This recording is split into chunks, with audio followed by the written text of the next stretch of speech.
Welcome back to The Explainer, everyone. Today, we're diving into the absolute cutting-edge filmmaking techniques behind the highly anticipated July 2026 blockbuster, Spider-Man: Brand New Day. Directed by Destin Daniel Cretton, this fourth solo outing for Tom Holland's Peter Parker is, well, it's a massive leap forward in cinematic technology. We're going to do a deep dive into the complex pipeline that actually made this spectacular movie possible. We'll be examining the CGI, the AI integrations, and the incredibly detailed motion capture work that brings the Marvel Cinematic Universe to life. So let's just jump right in. It really all starts with one massive, looming question. How do you make a superhero's flight actually feel real? Because coming off the mind-bending, multiverse-shattering spectacle of No Way Home, the filmmakers faced a pretty unique challenge. In a world that has completely forgotten Peter Parker, he's now operating as this grounded, street-level protector of New York.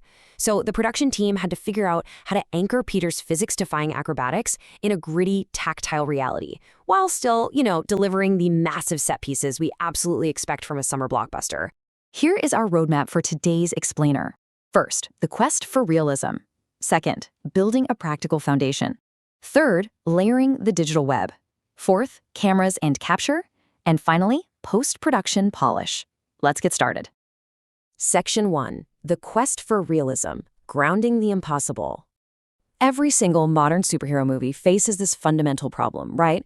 Finding that perfect balance between massive visual spectacle and tactile, believable action. You want the audience to feel the punches, to feel the gravity, and to truly believe the weight of the characters. If you rely purely on practical methods like just real stuntmen and real cables, the action is physically limited, it's highly dangerous, and frankly, it's literally impossible for the city-scale swinging physics of Spider-Man. But on the flip side, if you rely purely on digital methods where everything is just CGI, the action can feel completely weightless and disconnected. It lacks that immediate, gritty realism that director Destin Daniel Cretton is going for. So you absolutely cannot rely on just one method. You need a perfectly calibrated hybrid. Section 2. Building a practical foundation. Real sets, real stunts. Before a single computer simulation was even run, the team had to anchor the movie in the real world. And a lot of this came down to Tom Holland's preference for efficient, real-world action, a lesson he actually picked up working on Christopher Nolan's films. The production team went all out. They literally built 3 full city block sections of Queens right on the backlot at Pinewood Studios.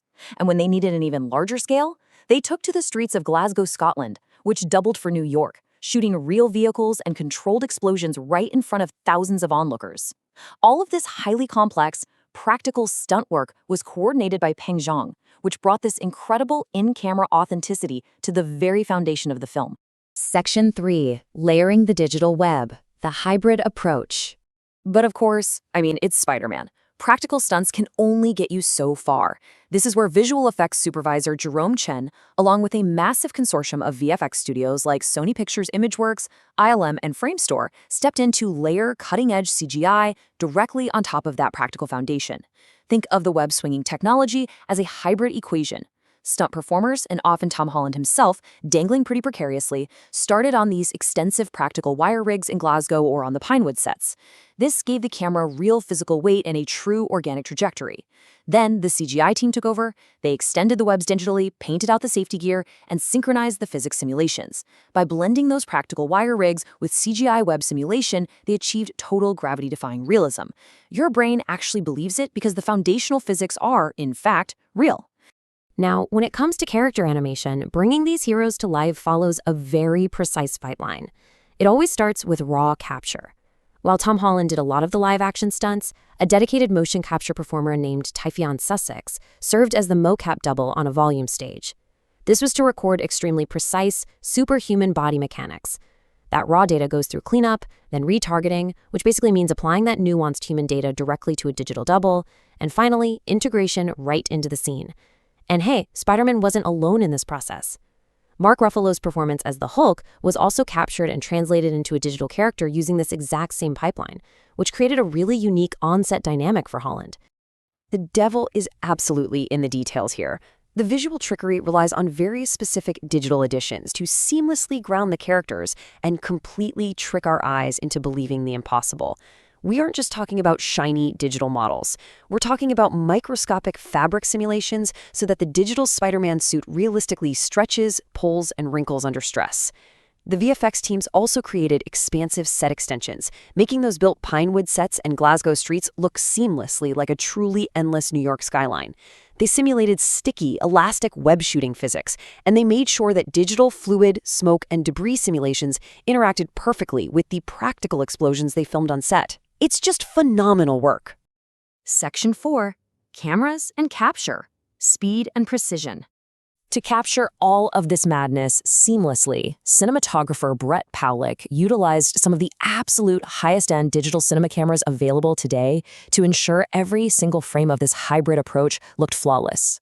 The production relied really heavily on systems like the ARRI Alexa 265, the ARRI Alexa 35, and the Sony Cinealta Venus 2. Guys, we are talking about jaw-dropping source formats reaching 6.5K resolution and even higher. Oh, and here's a truly fantastic detail.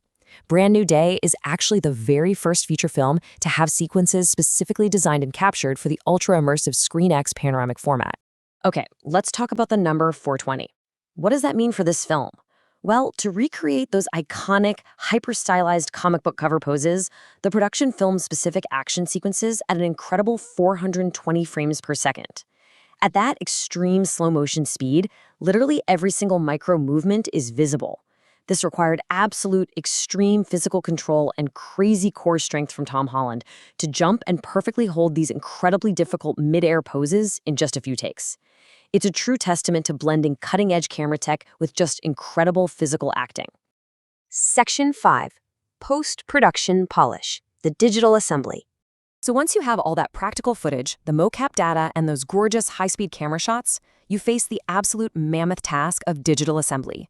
This requires a massive multi-vendor digital tool belt. You've got your standard industry powerhouses like Autodesk Maya handling the intricate modeling and character animation. Then you have Houdini generating those massive procedural effects and city-scale destruction. Unreal Engine is in there powering the virtual production and real-time visualization.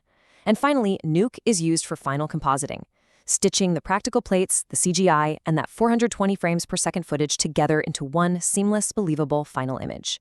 And all of this is mastered alongside incredible spatial audio in Dolby Atmos. Spider-Man: Brand New Day is genuinely a masterclass in modern filmmaking. It shows us exactly what happens when you perfectly balance old-school physical craft with next-generation digital tools. But, it leaves us with a really fascinating, provocative question.